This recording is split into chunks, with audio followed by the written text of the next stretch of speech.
Ici Radio Courtoisie, la radio libre du pays réel et de la francophonie. Vous écoutez le libre journal de la souveraineté dirigé par Michel Leblé, assisté de Karine, diffusé en direct jeudi 25 janvier 2018 de 21h30 à 23h et réalisé par Benoît.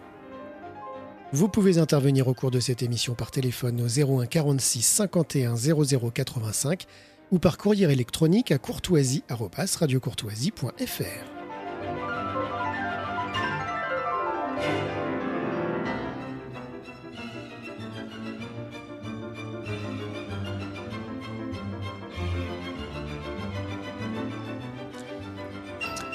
Bonsoir, chères auditrices et chers auditeurs de Radio Courtoisie.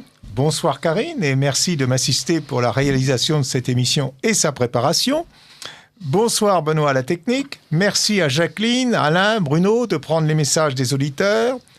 Ce soir, notre libre journal aura pour thème « De Gaulle, une perpétuation de la France dans son identité historique ». Et pour débattre à propos de ce thème, je reçois ce soir 3 invités. Jean Comty, auteur avec Richard Alain Marceau de La Bouillie de Charles de Gaulle, le dernier Capétien, publié chez VA Éditions, collection dirigée par Hubert Delangle, son auditeur. Bonsoir Hubert Delangle. Bonsoir. Bonsoir donc Jean Comty. Alors Jean Comty, vous êtes journaliste, vous êtes diplômé de Sciences Po Rennes et vous êtes notamment spécialisé dans l'analyse cognitive des politiques publiques. Alors, juste 2 mots, l'analyse cognitive des politiques publiques pour nos auditeurs. Oui, bien sûr. Bonsoir, cher monsieur. Je vous remercie à nouveau de m'avoir invité à votre antenne ce soir. Très rapidement, oui, parce que c'est pas notre sujet ce soir, l'analyse cognitive des politiques publiques donne à voir en fait quel message, quelles images véhiculent les politiques publiques. Parce que les politiques publiques sont bien sûr des actions publiques pour répondre aux besoins des administrés, aux besoins d'une population, mais donnent aussi à voir comment on imagine la régulation du monde. Voilà. Très bien, merci beaucoup. Merci Jean Comty.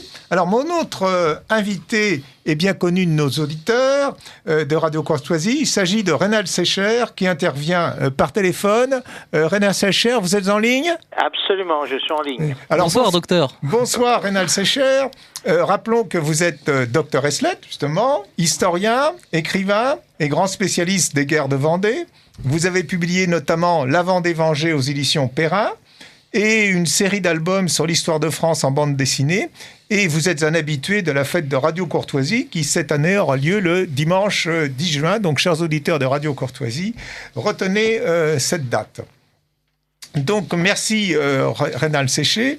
Et donc, nous allons pouvoir échanger tous 3 dans ce studio sur notre thème, donc De Gaulle, une perpétuation de la France dans son identité historique.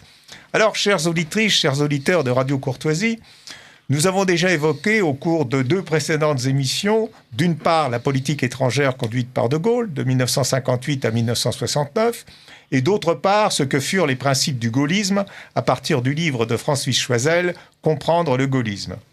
Aujourd'hui, avec votre livre, Charles de Gaulle, le dernier Capétien, vous nous proposez, Jean Comty, un autre angle de vue qui complète les 2 précédents et qui inscrit l'action du général et ce qu'il représenta dans la continuité historique de la France monarchique. Celle qui avait permis à la France de se bâtir autour d'un État et qui a réuni sur un même territoire des peuples multiples. Rappelant la diversité de leurs origines, Bainville souligne dans son Histoire de France « Le mélange s'est formé peu à peu, ne laissant qu'une heureuse diversité. De là viennent la richesse intellectuelle et morale de la France, son équilibre et son génie. » Fort de ce génie, et portés par le bien commun, les monarques qui se succédèrent amenèrent la France à ses sommets. De Gaulle, et vous nous l'expliquerez, épris de la grandeur française et de son rayonnement, regrettera probablement moins en homme adapté à son temps le principe monarchique que l'absence, après 1789, de régime et d'institutions susceptibles de maintenir la France au rang qui lui revient naturellement. Dans l'une de vos conférences, Jean Comty, vous citez ces propos extraits des Mémoires d'Espoir s'agissant des événements de mai 1958 qui aboutirent à la chute de la 4e République. Vais-je saisir l'occasion historique que m'offre la déconfiture des partis pour doter l'État d'institutions qui lui rendent sous une forme appropriée au temps moderne la stabilité et la continuité dont il est privé depuis 169 ans. En remodelant profondément les institutions, c'était donc donner à l'État et à ceux qui en assument la responsabilité les moyens de conduire une politique fidèle à la tradition de la France millénaire. Comme vous le montrez, c'est à l'extérieur assurer la souveraineté et l'indépendance du pays et refuser toute forme d'allégeance. C'est à l'intérieur, traversant les cadres partisans, rechercher l'intérêt général et l'association de tous à l'entreprise commune. Là est le sens de la participation qui proposait de réconcilier le capital et le travail, à l'image, comme vous l'observez, et comme vous nous l'expliquerez tout à l'heure, de ce que fut le métayage sous l'Ancien Régime. Cette indispensable reconstruction ne se passa pas, hélas, sans à-coups. Il ne faut pas oublier, il y eut des déchirures et la tragédie algérienne laissa des plaies profondes. Jean Comty, Reynald Secher, vous allez nous montrer en quoi De Gaulle voulut perpétuer la France dans son identité historique, en quoi il fut le dernier Capétien. Peut-être pouvons-nous commencer par situer le moment De Gaulle dans l'histoire millénaire de la France, d'une nation dominante au XVIIe et XVIIIe siècle jusqu'au désastre de mai-juin 40. En 1958, la volonté, avec les moyens du temps, de restituer à la France sa place dans le concert des nations. Donc Jean Comty, donc, par rapport à ce moment De Gaulle, comment pouvez-vous le définir? Et puis après, nous interrogerons Reynald Secher sur cette question. Bien sûr. Alors, déjà, le titre du livre peut paraître étonnant. Il peut susciter quelques interrogations. Certains pourront peut-être le trouver un peu emphatique. Pour autant, je voudrais rappeler, le 24 août 1883, Henri V, donc le comte de Chambord, meurt. Et le comte de Blacas, qui était fidèle parmi les fidèles du comte de Chambord, dira devant son lit de mort, « Le roi est mort ». Et en cela, il mettait fin à cette tradition qui voulait qu'on dise à chaque fois que le roi décédé, « Le roi est mort, vive le roi ». En cela, Henri V met fin à la famille millénaire qui a duré plus de 1000 ans, la famille capétienne. Et c'est pourquoi on pourrait se poser la question, en quoi De Gaulle a de capétien? Cet homme venu des profondeurs du pays, cet enfant du Nord, qui aurait pu tomber dans l'oubli, pourtant son histoire se mêla à celle de la France. Mais alors qu'a-t-il de capétien, lui qui n'avait pas de sang royal, et en quoi fut-il le dernier à avoir le cœur battre au rythme des leçons millénaires de la maison capétienne? Alors, pour replacer le moment gaulien, je pense qu'il est intéressant de parler de 1958, donc son retour au pouvoir, son retour à la tête de l'État lié aux événements de la guerre d'Algérie, et la fin du moment gaulien arrive en 1969, comme chacun le sait, avec l'échec du référendum, où il se retire définitivement à Colombey. Voilà. Très bien. Alors, Reynald Secher, vous qui avez toute cette perspective historique, donc par rapport à cette histoire, par rapport à cette tradition monarchique, comment vous situez le moment De Gaulle qui dura, Jean Comty rappelait en effet il a démissionné le 28 avril 1969 à midi, et il est apparu finalement sur la scène de l'histoire le 18 juin 40. Et donc, comment vous situez ce moment par rapport à l'histoire de France ? Alors, je crois qu'il faut d'abord définir la notion d'identité. Je crois qu'on ne peut pas comprendre ce qu'a été De Gaulle dans l'histoire de France si on ne sait pas cette pensée capétienne qui est relayée effectivement par Charles de Gaulle. Et en la matière, c'est le dernier qui va avoir cette idée de la France. L'idée d'identité, en fait, est une idée tridimensionnelle. C'est savoir d'où on vient, c'est savoir qui on est à l'instant T, et savoir où on veut aller ensemble. Et en fait, toute la subtilité de la famille capétienne, comme vous l'avez dit tout à l'heure, c'est de fabriquer à partir de l'État et de la personnalisation de l'État cette idée d'une identité forte, personnalisée, identifiée évolutive selon, bien entendu, l'évolution des territoires. Le grand génie des Capétiens, c'est la transmission du bloc de la propriété à l'aîné. C'est en règle générale comme ça s'est reproduit. Il y a quelques exceptions, mais en tout cas la règle de fond du Capet a été respectée jusqu'au dernier roi. Et donc, une fois qu'on a compris ça, c'est-à-dire que la France est liée à la famille, et la famille, c'est l'État. Et l'État est chargé de la reproduction de l'identité. Il y a cette rupture, qui est une rupture dramatique, irréversible. C'est celle qui va briser le pacte qu'il y a entre le roi et le peuple. On devrait dire d'ailleurs les peuples et le roi. C'est ce drame dont la France ne s'est jamais remise du 21 janvier 1793.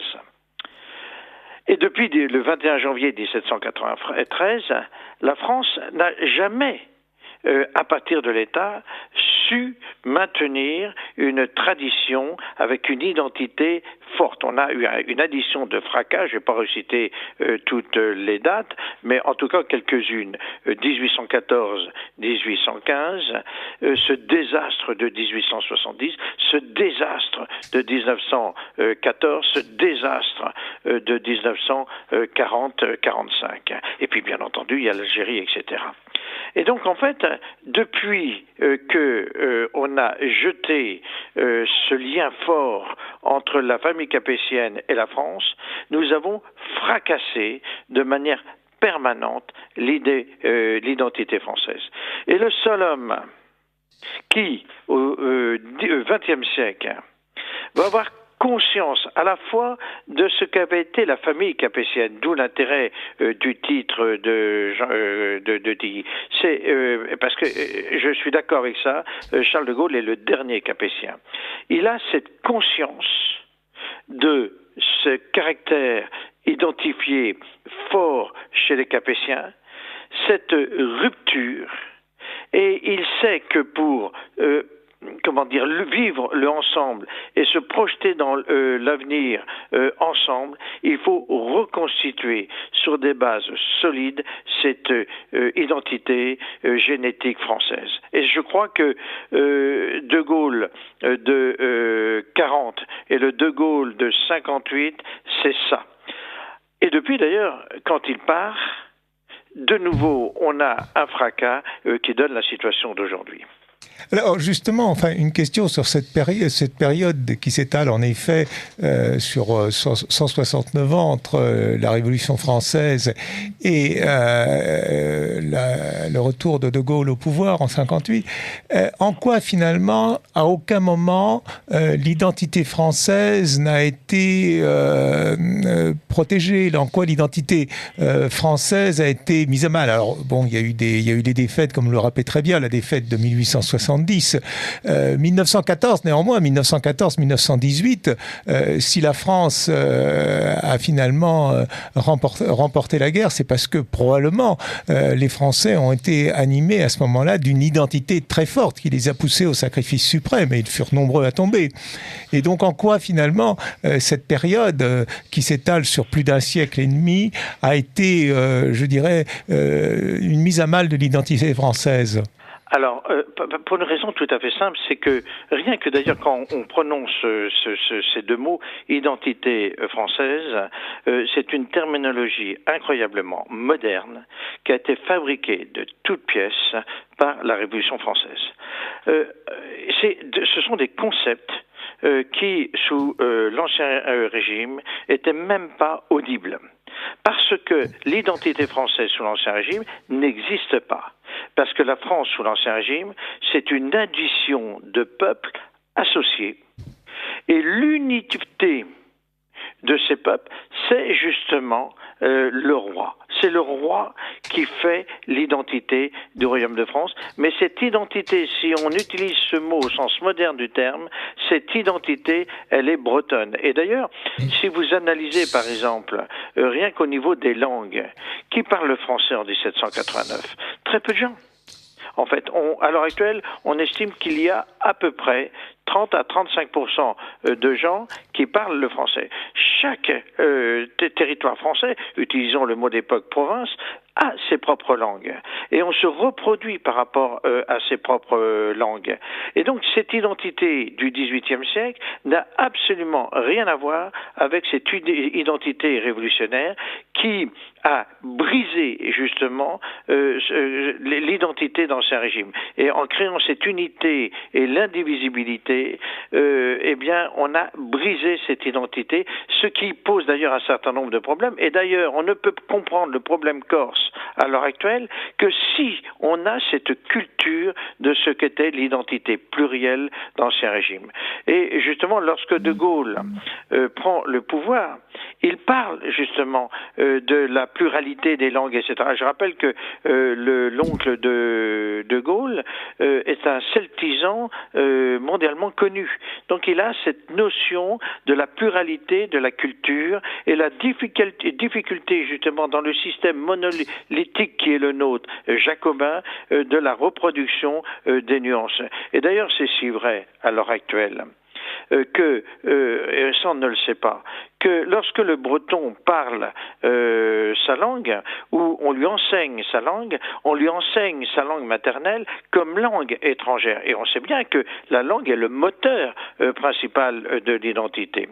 Et donc, si on n'a pas cette conscience de cette évolution, je dirais tragique, de l'identité, eh bien on ne peut pas comprendre à la fois les Capétiens et on ne peut pas comprendre De Gaulle. Alors, je suppose que vous partagez la phrase de Bainville sur la diversité, l'heureuse diversité française. Mais je voulais vous demander, vous parlez de la langue. Il y a quand même la langue a créé l'unité du pays. Je ne rappellerai pas l'édit de Villers-Cotterêts, mais la langue a été quand même un élément moteur dans cette identité du pays et elle trouve quand même ses racines latines qui font que elle a, au-delà en effet des différents dialectes régionaux, différentes langues régionales, mais elle a été quand même l'élément qui a permis à la France, au moins l'un des éléments qui a permis à la France de trouver son unité. Absolument, mais ça je ne discute pas là-dessus. D'ailleurs, la langue officielle de la France, telle qu'elle c'est un peu plus compliqué, hein, on utilise une terminologie moderne, telle qu'elle est conçue par François Ier, est une langue avant tout administrative de communication.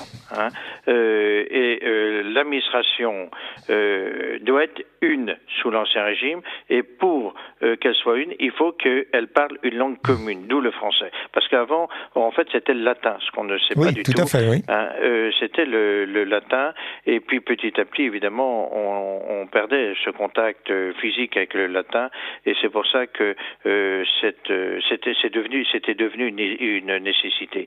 Mais sous l'Ancien Régime, il y a une pluralité de langues, et il ne serait jamais venu au roi l'idée de détruire ces langues régionales pour créer une langue unique. C'est quelque chose qui est absolument impensable sous l'Ancien Régime. Alors, justement, peut-être avant de poursuivre en effet sur cet aspect historique, peut-on revenir à la personnalité même de De Gaulle que Jean Comty décrit très bien dans son livre, ce qui fait d'ailleurs un apport tout à fait intéressant par rapport à d'autres auteurs sur De Gaulle, puisqu'il nous fait remonter l'histoire de sa famille à Philippe Auguste. On retrouve, d'après ce que j'ai lu dans le livre De Gaulle, le dernier des Capétiens, on retrouve un De Gaulle sous Philippe Auguste, on en trouve à Orléans dans les années 1400, on en retrouve en Bourgogne. Alors, je crois que c'est très important pour définir la personnalité de De Gaulle. Après, on verra la culture qui l'a imprégné. Oui, alors ça c'est, comment dire, le livre d'Illy l'exprime très très bien. Mais ça c'est le fait de toutes les grandes, parce que c'est une famille plutôt modeste dans la hiérarchie, la famille de Gaulle. C'est le système de reproduction des familles nobiliaires sous l'Ancien Régime qui est lié d'ailleurs à la personne du roi. Je rappelle toujours que vous avez deux types de noblesse. Vous avez la noblesse d'armes qui est liée vraiment à la personne direct du roi qui s'est forgé au contact des armes, etc. Puis vous avez la noblesse administrative, en fait, ce sont les fonctionnaires, qui elle aussi est liée à la personne du roi, mais pas au sens physique du terme, mais au sens administratif du terme, et qui est la garante justement du système administratif de la France. Donc, toutes les familles d'Ancien Régime et celle de Gaulle, comment dire, un comportement similaire, est vraiment lié à la personne du roi. Parce qu'en fait, la patrie, elle est identifiée dans le corps du roi. Et Jean Coutilly disait tout à l'heure, si judicieusement, qu'avec la mort d'Henri V, on n'utilise plus cette formule parce que la monarchie, elle est morte. Vive, le roi est mort, vive le roi. Et parce que le roi ne peut pas mourir. Il fait corps avec la nation, il est un et il est immortel. Hein. Et donc, Charles de Gaulle, lui, va embrasser tout cela. Et d'où d'ailleurs cette immense culture qui le caractérise. Il écrit d'ailleurs remarquablement bien. Mais remarquablement, ça. Tous ces mots sont des mots enracinés, je dirais presque enchâssés dans l'histoire de France. Oui, il disait notamment que la culture générale était la vraie école de commandement. Nous identifions. Excusez-moi, donc nous devons vous dire que vous écoutez Radio Courtoisie, le libre journal de la souveraineté. Jean Coutilly. Très bien, donc. oui, je voudrais juste rebondir sur ce que disait brillamment le docteur Sécher. Ce qu'il faut savoir, on résume trop souvent et trop rapidement le gaullisme à un pragmatisme. Certes, c'est un pragmatisme. Pour autant, c'est avant tout une synthèse française héritée d'une somme historique, culturelle, intellectuelle, politique. Et à ce titre, je conseille pour ceux qui s'intéressent le livre exceptionnel d'Alain Larcan, De Gaulle inventaire, La culture, l'esprit, la foi. De Gaulle expliquait, écrivait en tout cas dans ses mémoires de guerre, il disait de son père, il était imprégné de sentiments de la dignité de la France, il m'en a découvert l'histoire, ce que je peux savoir d'histoire et posséder de philosophie, c'est de mon père que je le tiens. Et lui aimait à dire que, en parlant de la France, il y a 1500 ans que nous sommes la France, il y a 1500 ans que la patrie demeure vivante dans ses douleurs et ses gloires. Il avait bien compris que l'histoire de France, c'était une longue sédimentation, c'était un travail lent et sûr de la monarchie capétienne, c'était une volonté politique d'unifier une multitude de peuples sur un même territoire. Et pour illustrer les propos de Reynald Sécher, je reviendrai à la citation de Michelet, lorsqu'il disait « c'est la France française », c'est-à-dire la France autour de Paris qui a fini par s'imposer aux différentes Frances qui aujourd'hui constituent l'espace hexagonal. Et en fait, le drame de la Révolution française, c'est qu'en 1793, on a tué le roi, on a tué en fait le père de la nation. Et c'est-à-dire qu'en fait, on a fait des orphelins. Et on a fait des orphelins pendant 169 ans. Et je ne sais pas si vous connaissez Anarchis Clootz, qui était un révolutionnaire, qui est né en Allemagne et qui a été fait ensuite citoyen d'honneur de la France en 1792. Et il s'avère qu'il a été guillotiné 2 ans plus tard, en 1794 exactement, et il déclara quelques secondes avant de se faire assassiner, de passer sous la guillotine, « France ou Gaule, tu seras heureuse lorsque tu seras guérie des individus ». Et en fait, il entendait par là que le pouvoir exécutif devait être partagé, devait être anonymisé devant la toute-puissance du pouvoir législatif. Et on sait qu'en France, ça ne marche pas. En France, le pouvoir s'exprime non par représentation, mais par incarnation. Absolument. Voilà. Parce que la France, en fait, contrairement, par exemple, à l'Allemagne, n'a pas d'unité raciale. Contrairement à l'Angleterre, n'a pas d'unité géographique. Et en fait, la France, se définit par son histoire et par sa politique. C'est une véritable originalité. Et l'historien Patrice Guéniffé dit bien « La société française n'arrive pas à produire elle-même sa propre cohésion. Et qu'elle est obligée dans les moments difficiles de se tourner vers la figure de l'homme providentiel pour la sortir du chaos. » Et en fait, pour revenir à ce que disait Anarchis Cloutz, c'est exactement ce qui s'est passé. Parce que si on fait abstraction au fait de l'Empire qui est une période un peu étonnante et un peu contre nature par rapport à l'histoire de France, le directoire a eu 5 directeurs, notamment Barras, Sieyès, Carnot, le consulat 3 consuls. Et en fait, le pouvoir exécutif, que ce soit dans la 3e ou 4e République, ne pouvait pas s'exprimer. En fait, était dépendant du pouvoir législatif. Et ça crée cette instabilité. Et c'est justement ce que dénonçait le général de Gaulle. Et justement, en arrivant au pouvoir en 1958, il voulait justement réinstaurer cette prédominance du pouvoir exécutif pour reconduire la France. Et c'est là où c'est assez intéressant. Et on se souvient en 1958, lorsqu'il disait « Le moment m'est semblé venu où je pourrais, alors je cite de tête, je pourrais participer une nouvelle fois ou aider de ma personne. » Le 19 mai 1958. Exactement, chacun se souvient de ça. Et en fait... Enfin, vous, ça m'étonnerait, vu votre jeune âge. On se souvient de ça dans nos lectures. Moi, je m'en souviens, mais vous... Et en fait, ça me faisait penser au manifeste du 9 octobre 1870 du comte de Chambord. « Français, vous êtes de nouveau maîtres de vos destinées. Pour la 4e fois depuis moins d'un demi-siècle, vos institutions politiques se sont écroulées et nous sommes livrés aux plus douloureuses épreuves.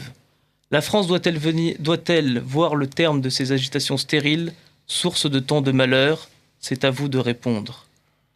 Durant les longues années d'un exil immérité, je peux faire une comparaison avec la traversée du désert, je n'ai pas permis un seul jour que mon nom fut une cause de division et de trouble, mais aujourd'hui qu'il peut être un gage de conciliation et de sécurité, je n'hésite pas à dire à mon pays que je suis prêt à me dévouer tout entier à son bonheur. » Alors, Jean Conti, vous avez dit des choses extrêmement importantes, en effet, qui touchent aux institutions de la France. Vous avez situé De Gaulle donc dans sa culture, et il possédait une immense culture, mais enfin il reflétait certainement un trait de pensée de son époque, avec les capacités qui lui étaient propres, et Dieu sait si elle était grande. Mais vous avez tout à fait raison, et vous en parlez dans votre livre par rapport à cette relation entre l'exécutif et le législatif. Vous dites dans votre livre, en effet, qu'entre Sieyès et Mirabeau, il a choisi Mirabeau, et puisque Sieyès, au contraire, prônait la supériorité du législatif sur l'exécutif. Il s'opposait aussi également à Montesquieu, qui disait que tout homme qui a du pouvoir est porté à en abuser. Ah. Tout à fait. Mais enfin, ça, je dirais que ça peut jouer dans les deux sens, aussi bien le législatif que l'exécutif. Hein. Je l'entends. Bien évidemment. Et donc, ce débat entre Sieyès et Mirabeau que De Gaulle a tranché, si j'ose dire, avec les institutions de la Ve République. Et vous rappelez très bien, en effet, que sous la Troisième République, le président de la République, par son élection, procédait de l'Assemblée nationale qui réunissait à l'époque la Chambre des députés et le Sénat. Et donc, il n'y avait pas cette indépendance entre l'exécutif et le législatif, sachant qu'à l'origine, les institutions de la Troisième République étaient conçues pour une restauration qui n'a jamais eu lieu, puisque vous parliez tout à l'heure très bien du comte de Chambord. Bien sûr. Ce qui est intéressant, et en plus, c'est les mots de Gaulle, lorsqu'il parlait d'Albert Lebrun, qui était président de la République, la Troisième République, il disait « Pour être un chef d'État, il lui manquait 2 choses, qu'il fût un chef et qu'il eût un État. » Et justement, là aussi, ce qui est très intéressant, c'est que l'élection du président de la République par le pouvoir législatif a été décidée sous la Troisième République en 1875, c'est-à-dire au moment où l'on a su que le comte de Chambord ne reviendrait pas sur le trône de France. Et c'est l'amendement Wallon. Et c'est à partir de ce moment-là où... Le premier amendement Wallon, parce qu'il y en a un deuxième dont on parlera tout à l'heure sur la participation. Exactement. Et c'est là où on voit en fait que la République, en tout cas la République telle qu'elle a été conçue à cette époque, prévalait, le pouvoir législatif prévalait sur le pouvoir exécutif. Voilà. Et c'est là où on voit une opposition entre la monarchie et la République telle qu'elle était pensée à l'époque, et on verra en fait une nouvelle fois comment De Gaulle transcende justement cette opposition. Alors peut-être quelques brèves précisions. En fait, la Troisième République n'a pas eu de constitution en tant que telle, il y a eu des lois constitutionnelles. Exactement. Et à l'origine, en effet, la Troisième République avait été conçue pour préparer une éventuelle restauration.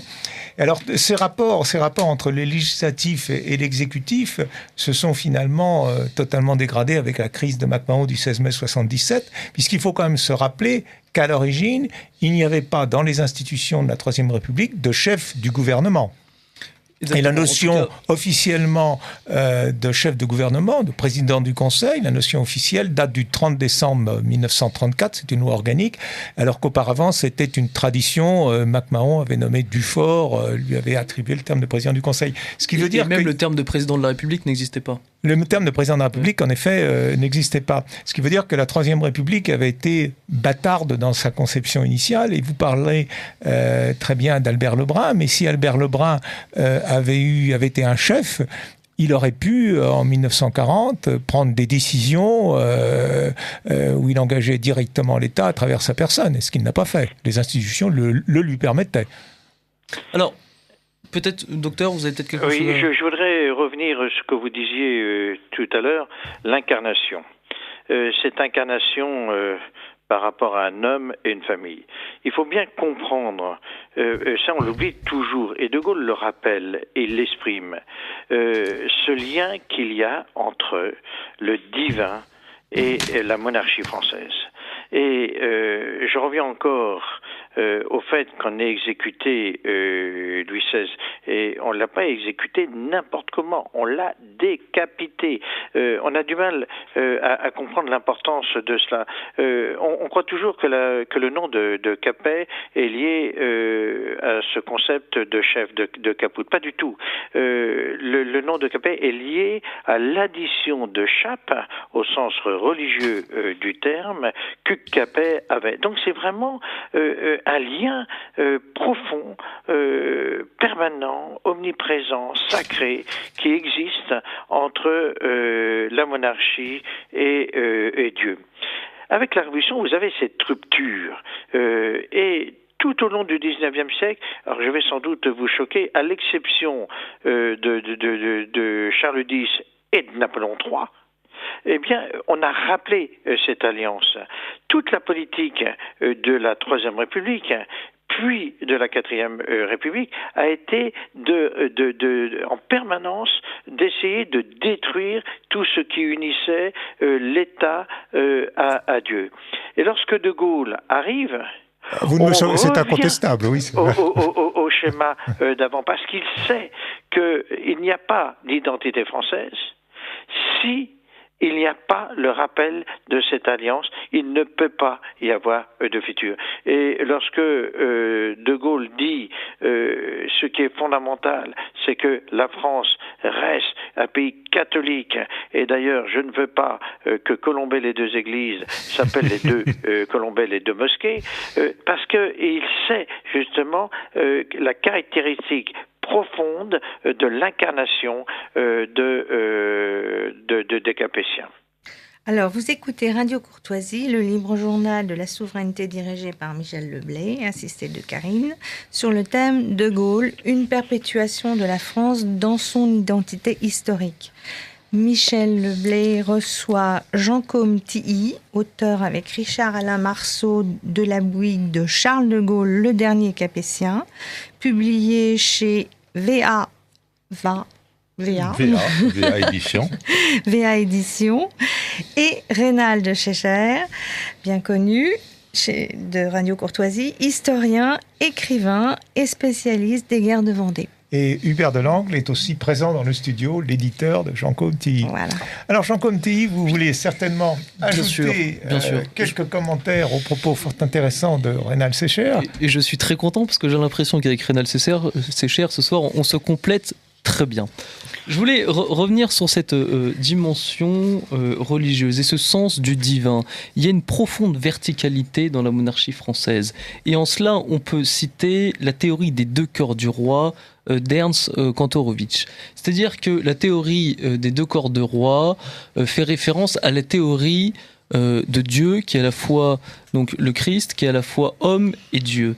Il y a dans cette théorie des 2 corps du roi un corps mortel et un corps immortel. Et le corps immortel, c'est le corps qui perpétue l'État. Et en fait, je crois que Louis XIV est le meilleur exemple pour expliquer cette théorie des 2 corps du roi. C'est-à-dire que sous son règne, pendant plus de 70 ans, il a régné sur la France.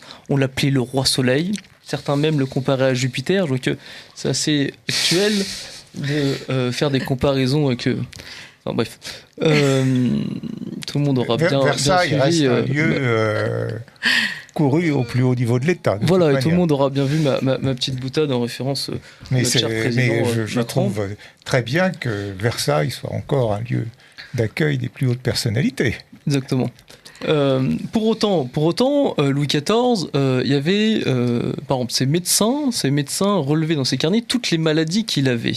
Et notamment son médecin qui s'appelait Monsieur Vallot, qui expliqua justement à la fin de sa vie la manière dont il avait la gangrène et qu'il sentait extrêmement mauvais. Et donc là, il y a son corps mortel qui rejaillit. Et malgré tout ça, il y a toujours la divinité, on divinise toujours la personne du roi. Et qu'est-ce que De Gaulle, sinon l'obstination de garder en vie le corps spirituel de la France vivant, quand le corps physique était malade. Lui qui disait « J'ai porté à bout de bras le cadavre de la France pour que le monde croie qu'il était encore en vie ». Et en 1958, c'est la même chose. Lorsque le corps physique était malade, était à l'agonie, on voit très très bien lorsque la 4e République est à bout de souffle, incapable de faire face à la guerre d'Algérie, le président René Coty menace de démissionner. Et De Gaulle est là. De Gaulle quitte Colombey et force le destin et impose justement son retour au pouvoir. Alors, vous décrivez... C'est pour ça, si je peux me permettre... Oui, je vous en prie, Reinald Secher. La bêtise profonde qui tue dans le cœur l'âme de la France cette politique qui s'appelle le laïcisme. Mais elle est héritée aussi déjà de Napoléon, parce que René Raymond, qui fait une division des droites et qui divise notamment la droite légitimiste, la droite orléaniste et la droite bonapartiste, bon, ça a été plusieurs fois critiqué et on sait que la droite orléaniste et la droite bonapartiste ne sont pas véritablement des droites. Et lui disait justement que le gaullisme, c'était un bonapartiste modernisé. Mais non, parce que quand on le voit bien, Napoléon Ier, qui se couronne lui-même, eh ben, justement, il condamne une nouvelle fois, c'est peut-être la plus grande marque terrible de la Révolution française. Et c'est en cela, justement, où il conclut la Révolution française. C'est-à-dire qu'il se couronne à la place de Dieu. Et il met fin, justement, au divin dans la gestion de l'État. D'ailleurs, c'est très intéressant cela. Lorsqu'on étudie le gestuel de Gaulle, c'est toujours un gestuel, quand il s'adresse à la foule, aérien. Et je rappelle que c'est sans doute le dernier président de la République qui s'est autant signé devant le public et qui disait ouvertement qu'il allait à la messe parce qu'il ne pouvait pas imaginer ne pas le faire.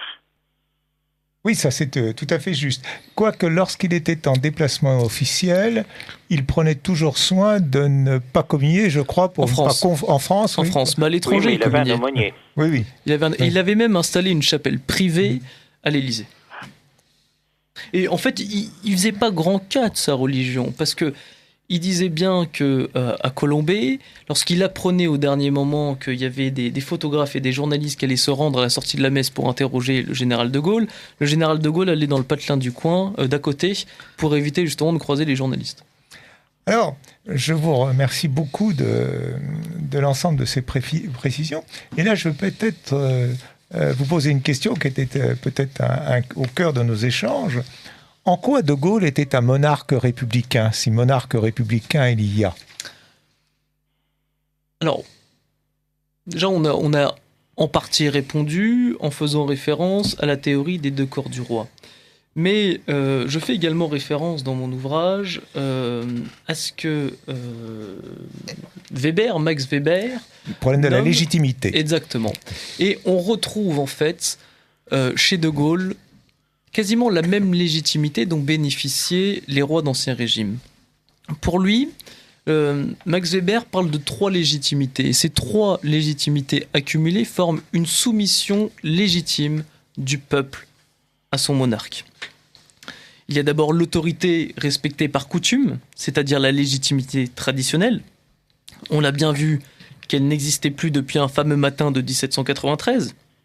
Et je tente de montrer dans mon livre, avec Alain Richard Marceau de la Bouygues, à quel point, avec le général de Gaulle, il y a un retour à cette légitimité traditionnelle.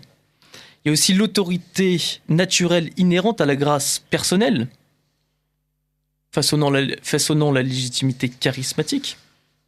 Mais comme tout le monde ne s'improvise pas homme providentiel, et là la question d'homme providentiel est intéressante parce qu'il y a la providence, donc justement il y a ce rapport au divin, ce rapport à la verticalité qui était essentiel dans la monarchie d'Ancien Régime, et cette question de l'homme providentiel qui est là pour résoudre les problèmes du moment. Mais tout le monde, comme je disais, ne s'improvise pas homme providentiel, et c'est aussi pour ça que le général de Gaulle a souhaité en 1962 par référendum que le président de la République soit élu au suffrage universel direct.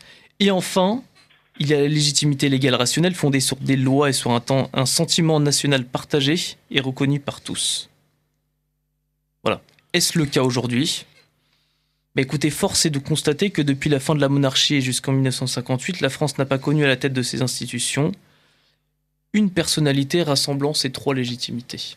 Alors, justement, dans la première légitimité, l'autorité respectée par coutume, c'est-à-dire la légitimité traditionnelle, est-ce que, justement, dans ce qui s'est passé en juin 1940, où il n'y avait aucune assise légale, finalement, à ce qu'était la France libre, à ce qu'était le pouvoir de Gaulle, qui était un pouvoir légalement un pouvoir de fait, est-ce qu'il n'y avait pas cette notion d'autorité respectée, d'autorité naturelle ? Certes, mais au-delà de ça, et ce qui est intéressant, c'est que le général de Gaulle, lorsqu'il revient en 1944 en France, lorsqu'il arrive à Paris, la première chose qu'il fait, il revient là où il était au ministère de la Guerre, sur son bureau, rue Saint-Dominique, parce qu'il dit voilà, il manquait une chose, l'État était présent, mais il manquait une chose, il manquait quelqu'un pour l'incarner. Et sous la 4e République, lorsque le gouvernement souhaitait décorer le général de Gaulle pour l'honorer de l'action qu'il aura menée durant la Seconde Guerre mondiale, il a dit « on ne décore pas la France ». On ne décore pas la France. Et justement, il avait bien compris qu'il y avait cette incarnation-là. Et cette incarnation-là, c'était justement ça. C'était ce que disait Louis XIV. Il parlait d'un corps. Il disait « je suis la tête et les sujets sont les membres du même corps ». Voilà. C'était le père de la nation.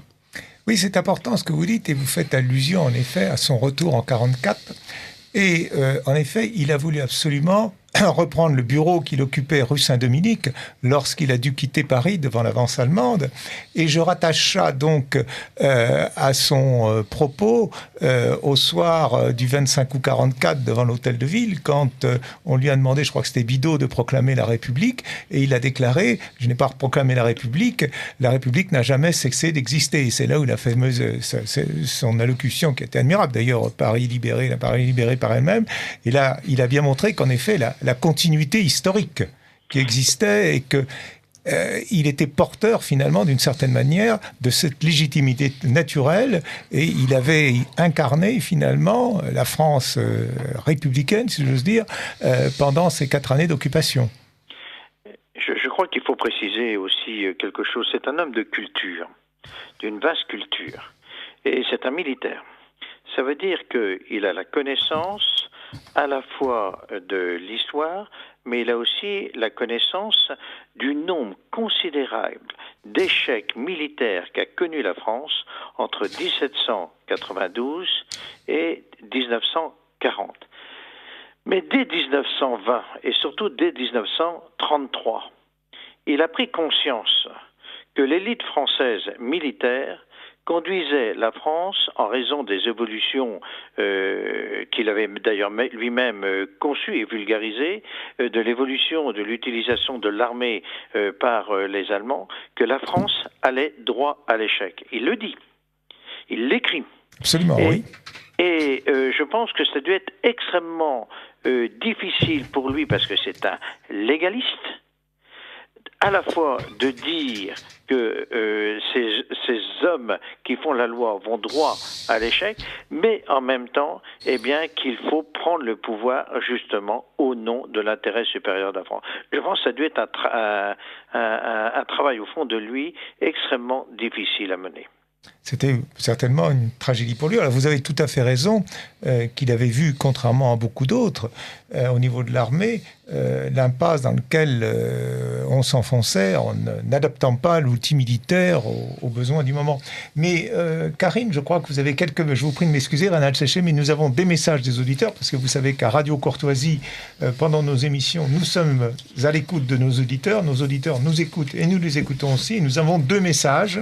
Alors d'abord, je vais rappeler que vous écoutez Radio Courtoisie, le libre journal de la souveraineté. Donc nous avons 2 messages. Un auditeur vous demande « J'ai entendu de nombreuses émissions sur le général de Gaulle le présentant comme un diviseur et comme étant celui qui a porté la gauche au pouvoir. Qu'en pensez-vous » Et la deuxième question d'un auditeur aussi. « Charles de Gaulle, dans l'exercice du pouvoir, était-il plus royaliste que le roi ?» Ce sont 2 questions différentes, mais... Pardon, excusez-moi, Charles de Gaulle en portant. La dernière question, vous pouvez...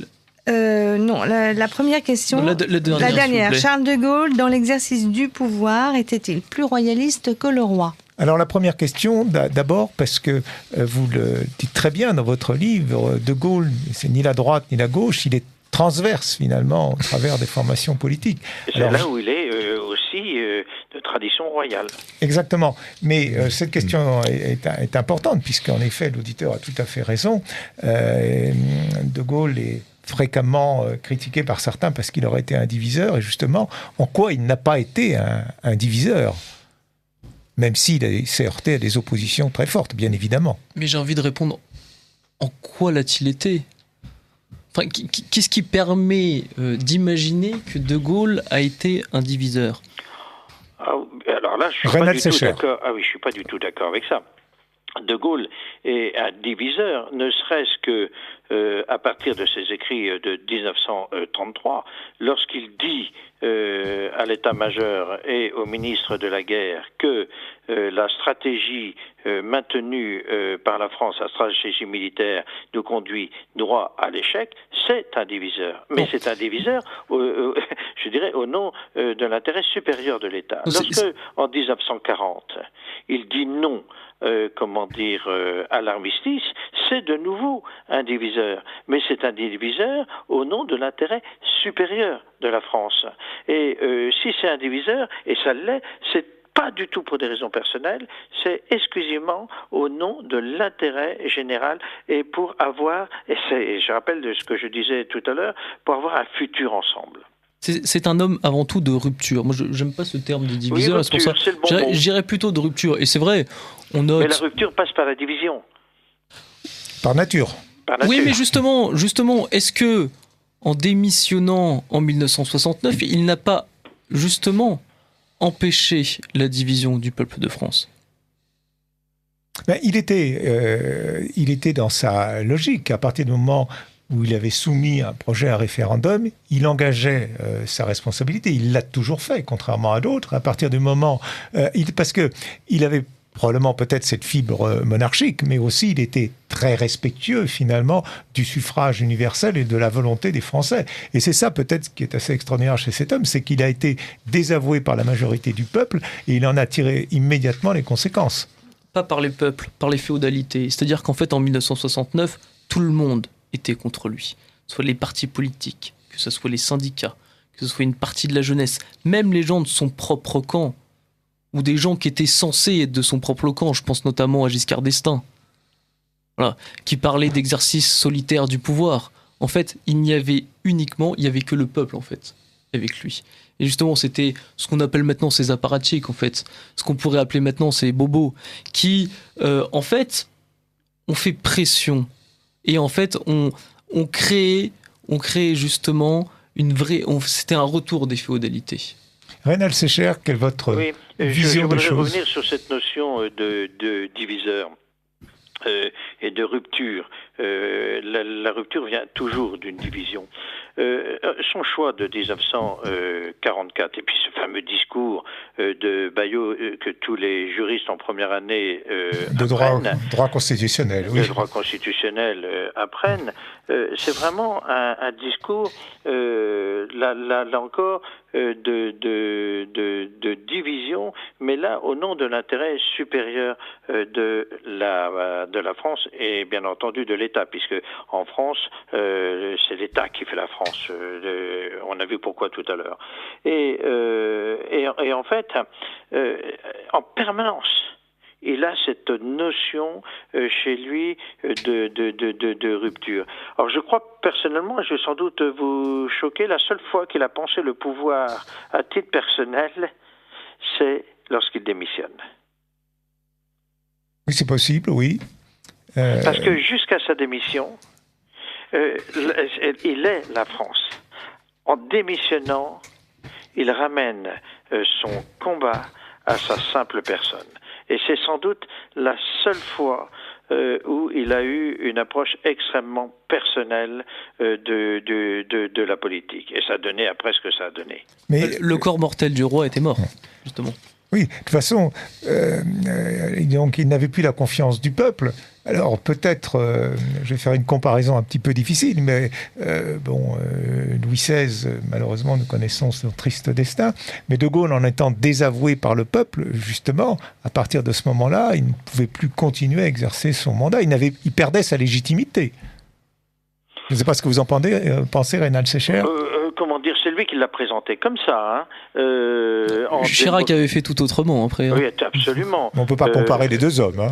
Oui, non, mais n'empêche qu'il a il a eu une conception extrêmement personnalisée dans le cadre de ce référendum. Soit vous acceptez ma réforme, soit je démissionne. Et ça, c'est vraiment... Il faut se soumettre ou se démettre, en fait. Oui, mais ça, c'est vraiment l'erreur magistrale qu'il a commise, et irréversible d'ailleurs. Hein. Et c'est la seule fois dans sa carrière, enfin on peut pas lire les âmes et les cœurs, mais il me semble qu'il a justement personnalisé un combat et qui a été, qu'il a perdu, quoi. Mais on dit que c'était, enfin l'auditeur parlait de division. Pour autant, je pense que De Gaulle, justement, contrairement à ce qu'on pourrait croire, transcende toutes les oppositions politiques traditionnelles. Il pulvérise en fait la classification droite-gauche, république-monarchie, nationalisme, internationalisme, parti de l'ordre, parti du progrès, régime présidentiel, régime parlementaire. Et en fait, il fait exploser tout ça pour proposer autre chose. Voilà. De Gaulle, si c'est un homme de rupture, c'est aussi un homme de synthèse. Et cette synthèse, il la propose à l'ensemble des Français, parce que dans les institutions, c'est la clé de voûte dans les institutions, c'est la clé de voûte du pays. Voilà. C'est vrai que pour la première fois, nous avions quand même l'Empire, mais c'est vrai que le président de la République devient incontestablement la clé de voûte du pays et procède directement du peuple. Et alors, justement, pour entrer dans des éléments plus précis quant à l'œuvre de Gaulle, enfin précis, j'entends des domaines plus particuliers, nous venons parler du domaine institutionnel, mais il y a deux domaines, le domaine intérieur et le domaine international, et sur lequel je voudrais que nous puissions nous réfléchir et analyser ensemble les choses quelques instants. Prenons le domaine intérieur, et donc vous vous êtes référé au début de cette émission au comte de Chambord, Et dans votre livre, vous faites une relation entre la participation vue par De Gaulle, c'est-à-dire l'association entre le capital et le travail, et qui a une assise législative avec cet amendement Vallon qui a été déposé pour cette loi du 12 juillet 1965 dans son article 33. Et si nous nous rapprochons donc du comte de Chambord, enfin d'ailleurs vous en rapprochez dans votre livre, avec cette fameuse lettre sur les ouvriers de 1865, du 20 avril 1865 du code du comte de Chambord, où il décrit notamment à l'individualisme opposé l'association, à la concurrence effrénée, le contrepoids de la défense commune, aux privilèges industriels, la constitution volontaire et réglée des corporations libres. Alors bien entendu, ce n'est pas exactement le même esprit que la participation, mais on trouve dans les deux cas, je dirais, une vision sociale, un intérêt social affirmé. Alors, juste pour repréciser très très rapidement, le comte de Chambord, c'est le petit-fils de Charles X. Tout à fait, oui. Charles X abdique en 1830. Il abdique en faveur de son fils aîné, qui est en fait le duc d'Angoulême, Louis XIX, qui abdique non pas en faveur de son fils, parce qu'il n'avait pas de fils, mais en faveur de son neveu, qui est en fait le duc de Bordeaux. Le duc de Bordeaux, on l'appelait comme ça le duc de Bordeaux, parce qu'en 1814, Bordeaux était la première ville à souhaiter la restauration. Donc c'était le duc de Bordeaux, le comte de Chambord, et en fait on l'appelait aussi Henri d'Artois. Voilà, pour la petite précision. Il faut aussi savoir que Lamartine l'appelait l'enfant du miracle, parce que le comte de Chambord est né en fait, on l'avait un petit peu oublié, parce que son père, qui s'appelait le duc de Berry, est mort assassiné place de l'Opéra. Et donc il est né 7 mois après, et on savait toujours pas en fait si ça allait être une fille ou un garçon, et si justement il allait pouvoir perpétuer la famille capétienne. Et lui, malheureusement, n'aura pas de fils. Voilà.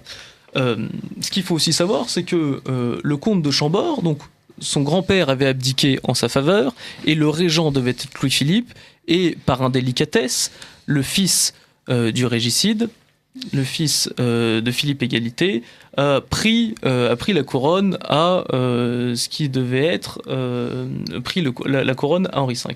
Donc Henri V, pendant plus de 20 ans, c'est le seul prétendant, le seul roi, pendant plus de 20 ans, a proposé, a réfléchi à un véritable programme politique.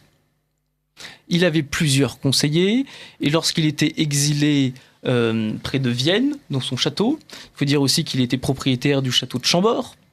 C'est-à-dire que lors de son baptême, il y a eu une souscription nationale et l'ensemble des Français ont payé pour lui offrir le château de Chambord, mais il était aussi propriétaire d'un château à Vienne.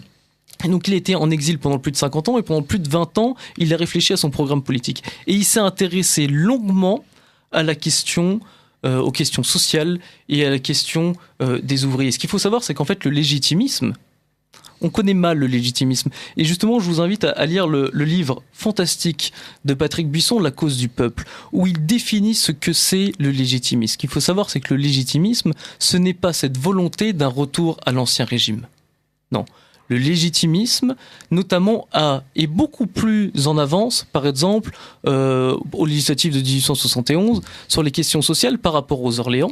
Oui, c'est ce que les orléanistes. Ce que j'allais vous faire préciser, justement, sur cette question sociale, la différence entre les Orléans et l'héritier capétien. Et justement, parce que dans votre livre, quand vous parlez de participation, vous faites un rapprochement avec le métayage sous l'Ancien Régime. On voit que le comte de Chambord, descendant Bourbon, est préoccupé par la question sociale, avec cette lettre aux ouvriers de 1865. Où il dit « La royauté a toujours été la patronne de la classe ouvrière ». Exactement. Et donc, on verra donc la participation introduite par le général de Gaulle. Donc, en effet, de Gaulle, de ce point de vue-là, n'est pas un orléaniste. De Gaulle n'est pas un orléaniste, non. De Gaulle, il est plus dans la tradition légitimiste, en fait. Et je reprends ce que je disais, en 1871, donc lorsqu'on lit les programmes politiques, les orléanistes étaient des libéraux, c'était des gens qui surfaient sur les développements économiques, et même les républicains modérés ne s'intéressaient pas à la question sociale. Et les légitimistes se sont intéressés à cette question-là bien avant Karl Marx. savoir, c'est vraiment les légitimistes qui sont précurseurs de cette question-là, parce que il y avait la politique était pour eux la plus haute façon, la plus haute forme de la charité. Voilà, c'est ça, la plus belle forme de la charité. C'était l'expression physique. Cela ne veut pas dire que les Orléans, lorsqu'ils étaient au pouvoir, sous Louis-Philippe, n'ont pas beaucoup œuvré pour le développement de l'économie française et par incidence, en effet, pour l'amélioration de la situation de la classe ouvrière. Mais c'est vrai qu'on voit cette préoccupation sociale, et cette préoccupation sociale auquel De Gaulle a été très attentif, pour lequel d'ailleurs il n'a pas été récompensé, si j'ose dire, puisque loi du 12 juillet 65, il lance la participation en 66, nous avons les élections législatives de 1967, et puis viendront ces événements 68, où finalement on parle beaucoup de la question étudiante sur 68, mais ce qui a fait, je dirais, l'importance de 68, c'est bien les grandes grèves, et en effet, d'une certaine manière, bien qu'il ait été animé d'une fibre sociale, si j'ose dire, De Gaulle, il n'en a pas récolté les fruits avec 68. Bien sûr, mais juste pour revenir sur le comte de Chambord, Bismarck disait, et justement Bismarck s'est inspiré des travaux d'Henri V. Il disait, il n'y a que le comte de Chambord et moi qui possédions la question sociale. Et en fait, à cette époque-là, le comte de Chambord avait déjà réfléchi au salaire minimum, avait déjà réfléchi à la question des retraites, avait déjà réfléchi à la question des syndicats. La seule question à laquelle il n'avait pas réfléchi, et on le comprend, c'est la question du chômage. Alors, Reynald Secher, vous, quelle est votre approche par rapport à cette question qui est fort importante, puisque la question sociale... Absolument, mais je rappelle que le comte de Chambord reprend une partie des théories de Napoléon III, ce qui ne va pas déplaire, à un certain nombre de nos éditeurs, parce qu'il y a une filiation entre les deux hommes. Alors, si on parle des affaires intérieures, il a une gestion tout à fait capétienne des choses. Alors, je vais vous choquer dans mon raisonnement. Ah, mais vous ne nous choquez pas, quand même, si, vous allez voir, vous allez voir beaucoup de réactions.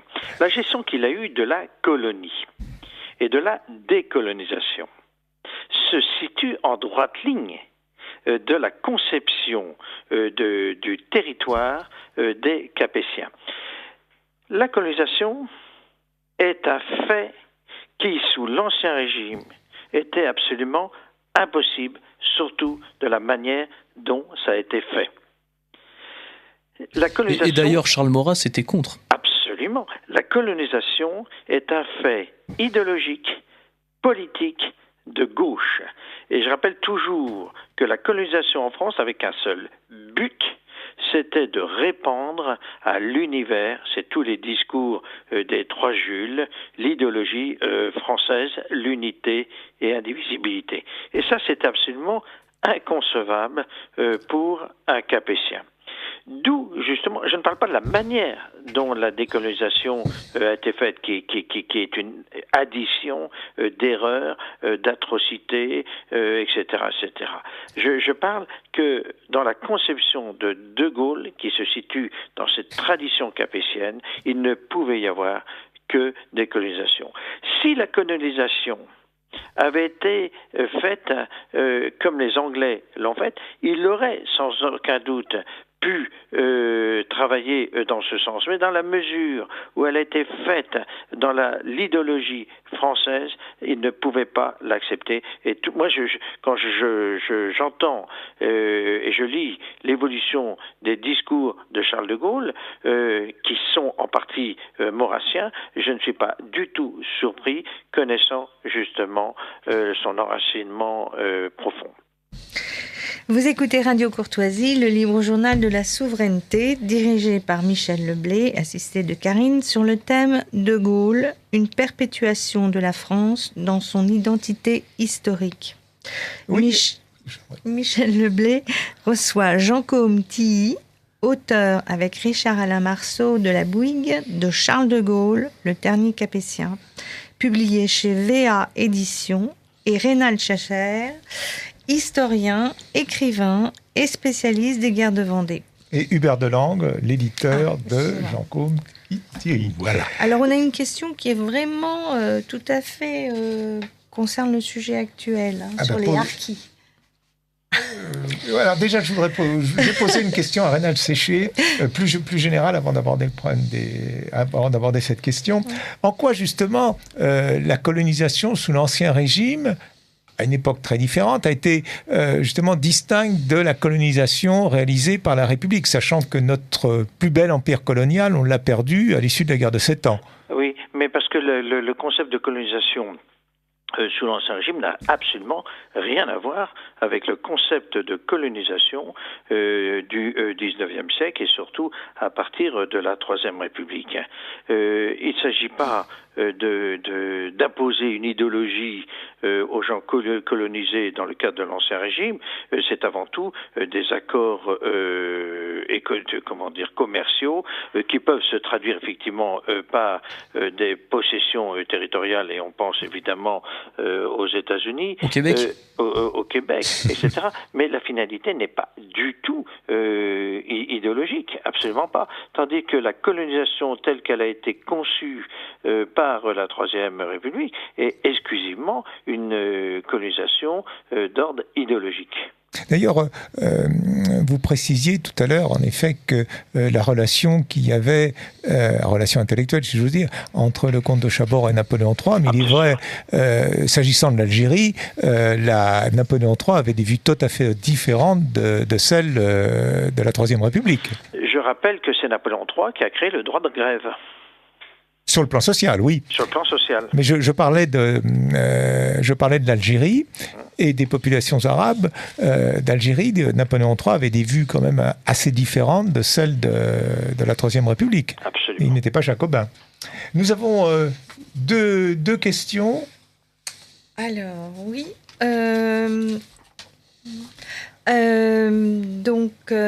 N'oubliez pas que le référendum de 1969 a suivi les événements de mai 68 qui avaient mis à rude épreuve la légitimité de De Gaulle. En 69, De Gaulle avait besoin de réaffirmer sa légitimité personnelle. Non, mais c'est pas vrai, ça. Voilà. C'est pas vrai, parce que il y a eu les élections législatives et il a ce qu'on appelle la chambre introuvable. Donc il est légitime.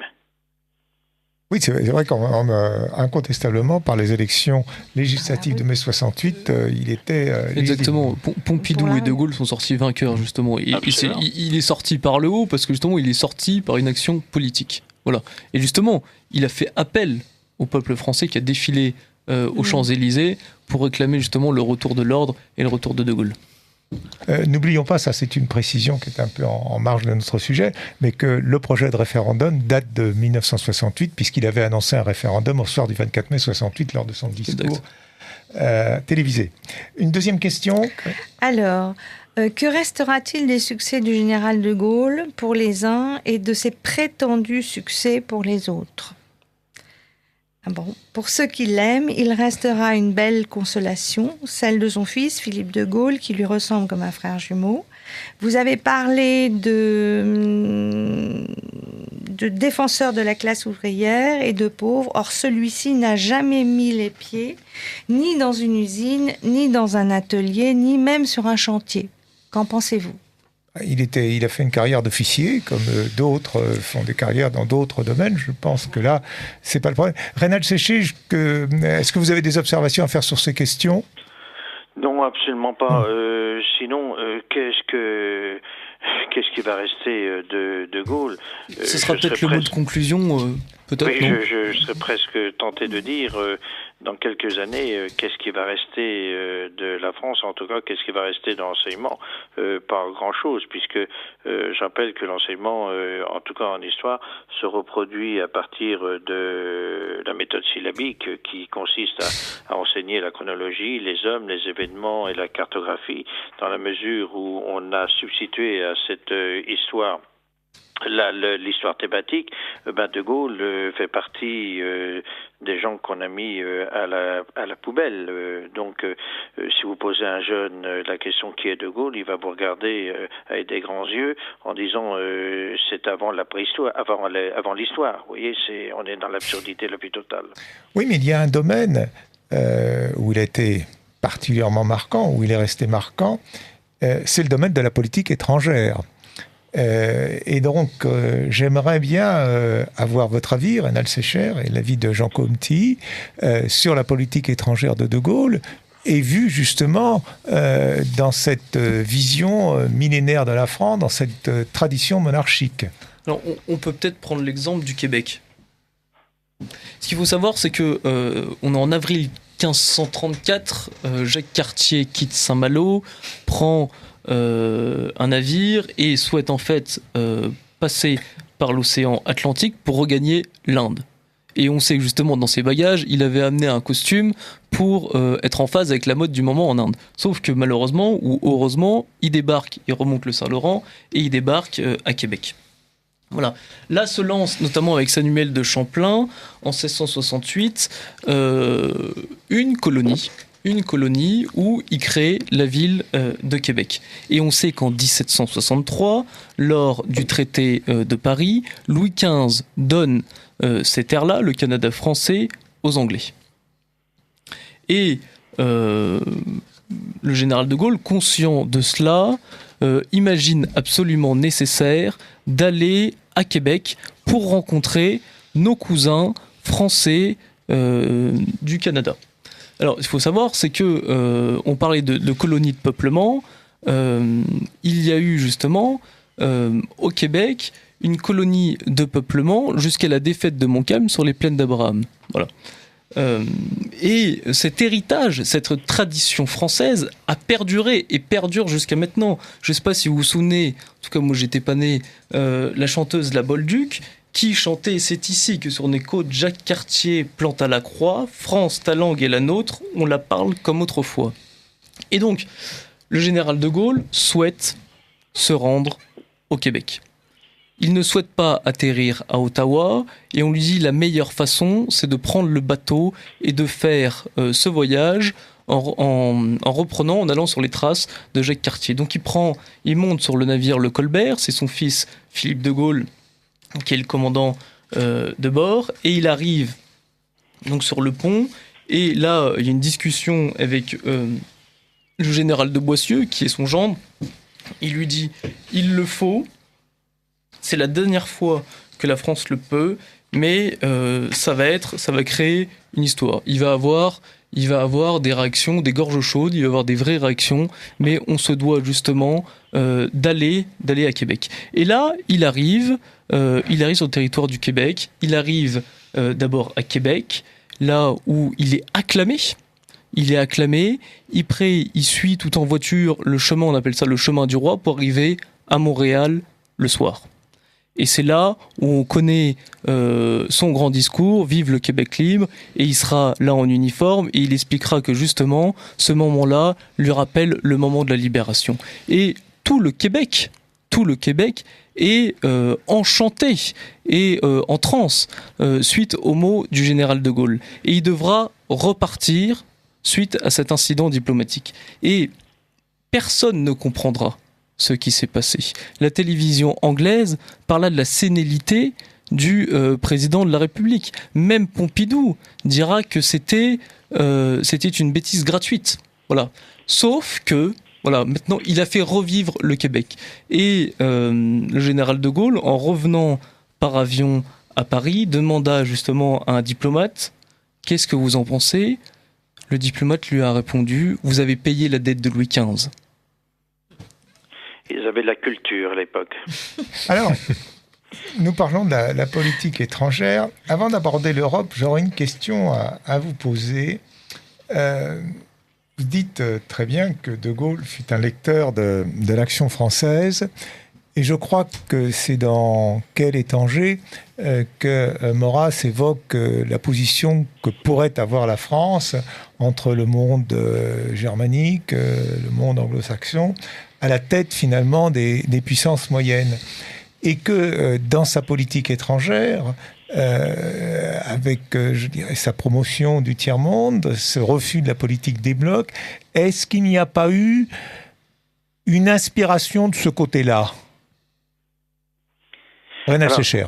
Alors, il faut rappeler effectivement le contexte, parce que c'est fondamental si on veut comprendre De Gaulle et la troisième voie. C'est-à-dire que le monde est divisé en deux blocs.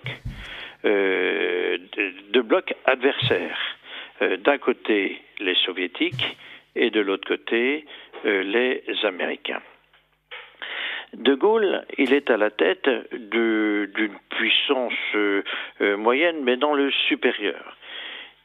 Théoriquement, la France fait partie des pays défaits.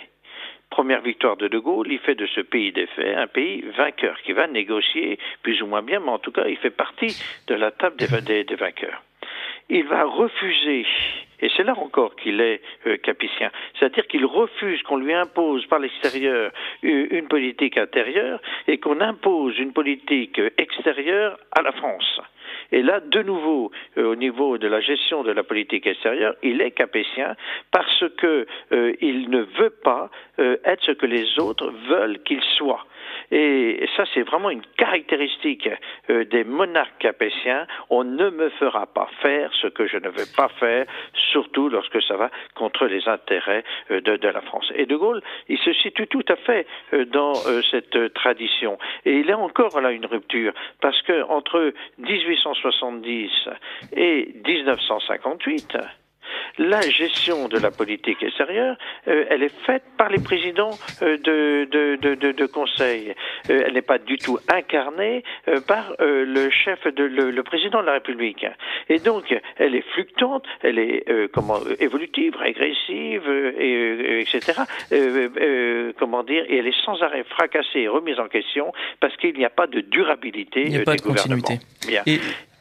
Et là, avec De Gaulle, justement, avec son refus, son double refus, avec cette idée de l'incarnation, et de surcroît, avec la conscience et la culture qu'il a et la durée qu'il incarne, il va imposer cette troisième voie que nous connaissons. Et il impose au monde l'application, ou le retour en fait, du traité de Westphalie. Tout à fait, c'est absolument. Alors, il y a quand même un point important dont on n'a pas encore parlé, c'est De Gaulle et l'Europe. Et dans le livre de Jean Comtilly, vous vous référez à un projet du duc de Sully. Donc là, vous recherchez, là aussi, un héritage capétien. Alors, je me tourne vers Jean Comtilly, puis après, j'interrogerai Reynald Secher. Justement, cette filiation légitimiste par rapport à l'Europe. Mais justement, le général de Gaulle disait bien qu'il n'y avait pas de politique qui vaille en dehors des réalités. Et je parlais à l'instant du traité de Westphalie. Le traité de Westphalie, il a été institué, il a été signé après une guerre qui a condamné, qui a décimé l'Europe. Et en fait, le traité de Westphalie reposait sur un triptyque. Surtout l'Allemagne, moins la France. Moins la France, mais surtout la France a payé quand même un lourd tribut. Oui, l'Allemagne a payé. Et c'est pour ça que la paix était aussi dure à faire. Oui. Reposer sur un triptyque, à savoir l'équilibre des puissances, l'inviolabilité de la souveraineté nationale et le principe de non-ingérence dans les affaires d'autrui. Et la conception de l'Europe du général de Gaulle repose sur ce triptyque-là. Néanmoins, contrairement à ce qu'on croit, ou contrairement à ce qu'on voudrait faire croire, le général de Gaulle n'était pas anti-européen. Il faut savoir que le général de Gaulle, notamment, on parlait justement de la culture du général de Gaulle, le général de Gaulle était quasiment bilingue en allemand. Et lui, sa volonté, c'était de fonder une Europe sur le couple franco-allemand. Et en 1963, on a fêté récemment l'anniversaire du traité de l'Élysée, le 21 janvier 1963. Le général de Gaulle, en 1963, était le seul à imaginer ça, parce que tout le monde était encore anti-allemand. Faut savoir à l'époque. Et c'est lui qui avait invité Adenauer. C'est le seul homme politique qui l'a invité à colomber. Il l'a invité à passer plusieurs nuits. Et les servantes avaient dit au général de Gaulle, il est hors de question que je serve à table Adenauer. Il a dit, mais vous ferez ce que je vous dis. Et là, justement, les servantes ont été conquis par Adenauer. Il a dit, ce que j'ai réussi à faire dans ma famille, il faut que je le fasse à l'échelle de la France et à l'échelle de l'Allemagne. Et chacun se souvient, le discours à la jeunesse allemande, chacun se souvient la paix, justement, le voyage qu'il a fait officiel, à Reims, où il expliquait justement que la France et l'Allemagne étaient avant tout deux nations amies qui étaient là pour construire l'Europe sur les nations. Reynald Séché. Alors, là encore, pour moi, il a une approche tout à fait capétienne de la France. Alors, qu'est-ce que c'est l'Europe sous l'Ancien Régime ? En fait, l'Europe appartient à une fratrie, à une double fratrie. Bien. Et l'Europe, c'est une addition de patries. C'est la Révolution française qui va faire de l'Europe une addition de nations, et de nations qui sont ennemies, et ça va donner toutes les guerres que nous connaissons au XXe siècle. Et De Gaulle, ce que disait tout à l'heure Jean Comty, c'est que il veut imposer sa conception de l'Allemagne, mais aussi de l'Europe, une conception d'ancien régime et de fraternité. Et d'ailleurs, sa définition de l'Europe correspond tout à fait à la définition de l'ancien régime, c'est-à-dire qu'il la voit jusqu'à l'Oural. Bien. Et donc, il veut mettre un terme définitif à l'Europe des nations pour revenir à une Europe fraternelle. Alors, je dois rappeler que vous écoutez Radio Courtoisie, le libre journal de la souveraineté. Alors, nous nous approchons du terme de cette émission. Reynald Sécher, Jean Comty, que reste-t-il de l'œuvre du général de Gaulle aujourd'hui ?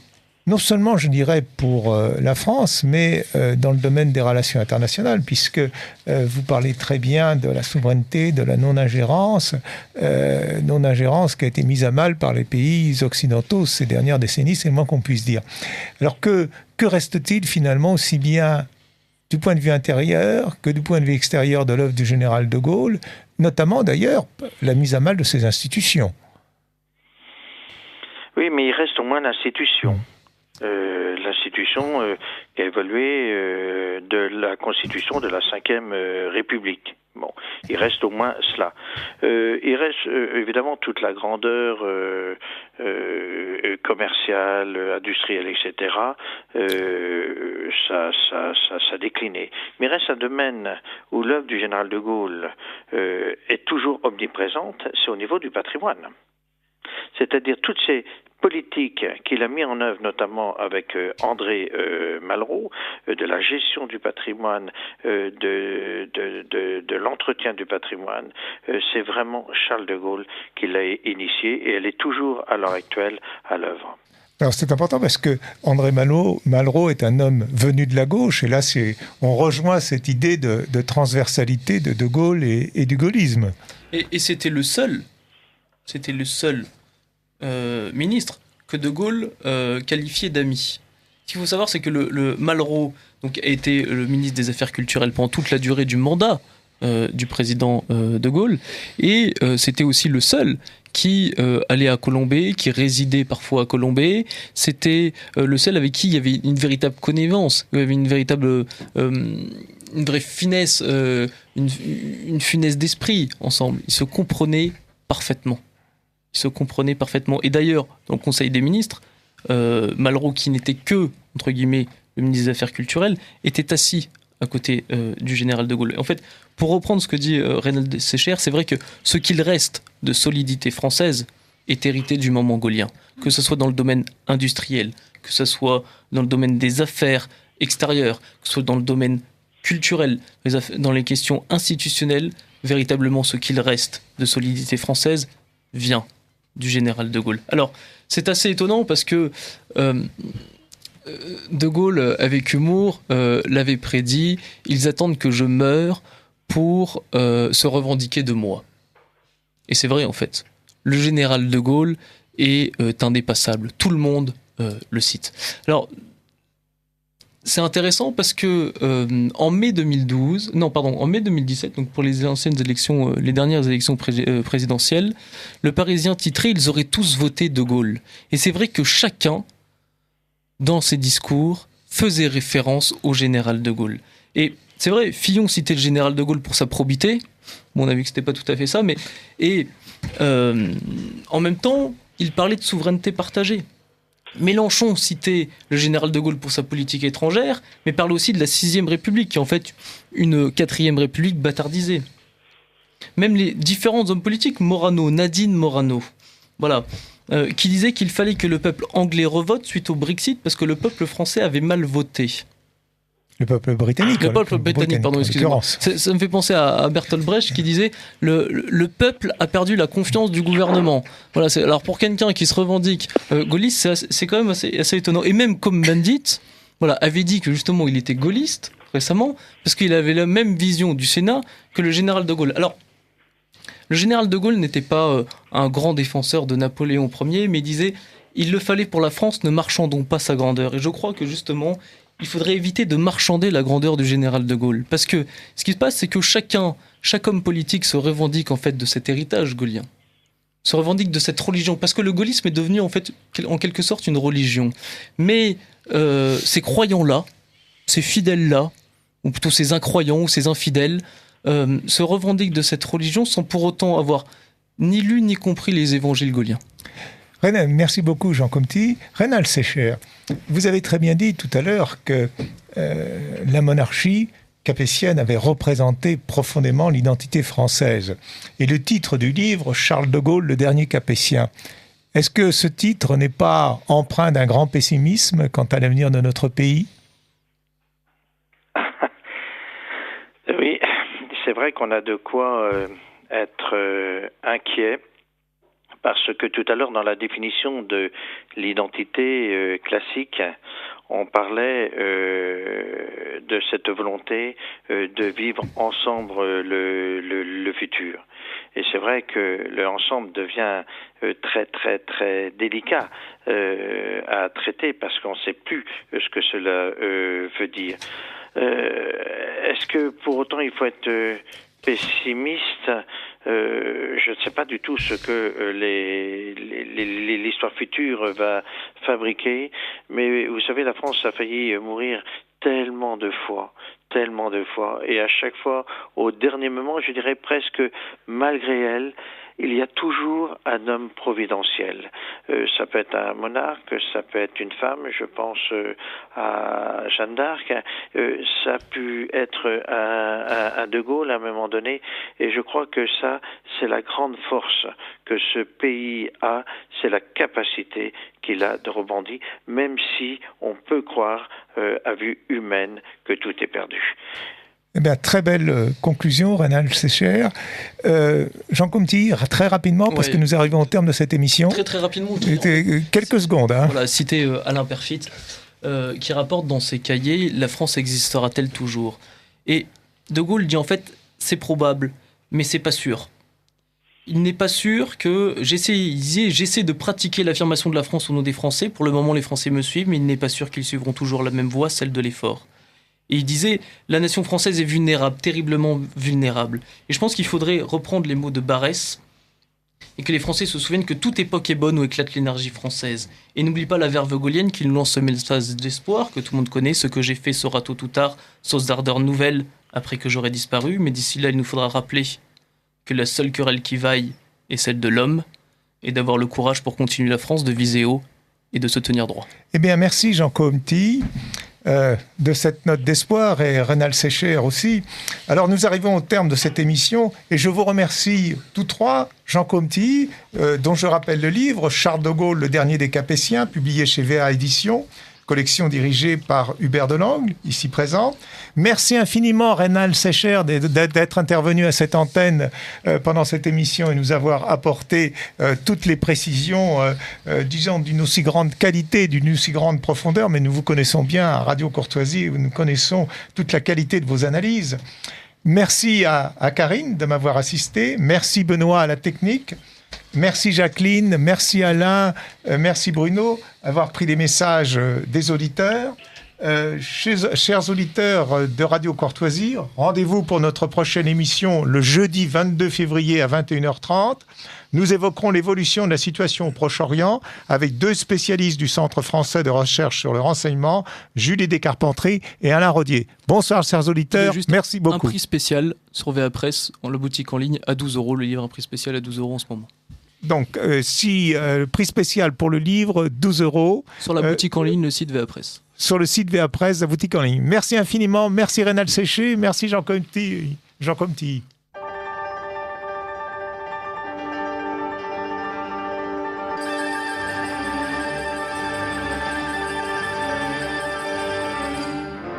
Ici Radio Courtoisie, la radio libre du pays réel et de la francophonie. Vous venez d'entendre le libre journal de la souveraineté dirigé par Michel Leblay, assisté de Karine, diffusé en direct jeudi 25 janvier 2018 de 21h30 à 23h et réalisé par Benoît. N'oubliez pas que Radio Courtoisie est une radio culturelle associative. Afin de sauvegarder une indépendance absolue, Radio Courtoisie refuse toute ressource publicitaire. Radio Courtoisie ne vit que grâce à ses auditeurs. Aidez-nous à demeurer libres. Rendez-vous sur soutenir.radiocourtoisie.fr et accédez à l'ensemble de nos archives à partir de 5 € par an. Vous pouvez également envoyer votre chèque à Radio Courtoisie, 61 boulevard Murat, 75 016 Paris. Si vous le désirez, nous pouvons vous faire parvenir un enregistrement de ce libre journal. Commandez le CD-ROM pour le prix front de port de 9 € ou 6 € seulement si vous êtes adhérent de notre association. Je vous rappelle notre adresse, Radio Courtoisie, 61 boulevard Murat, 75 016 Paris.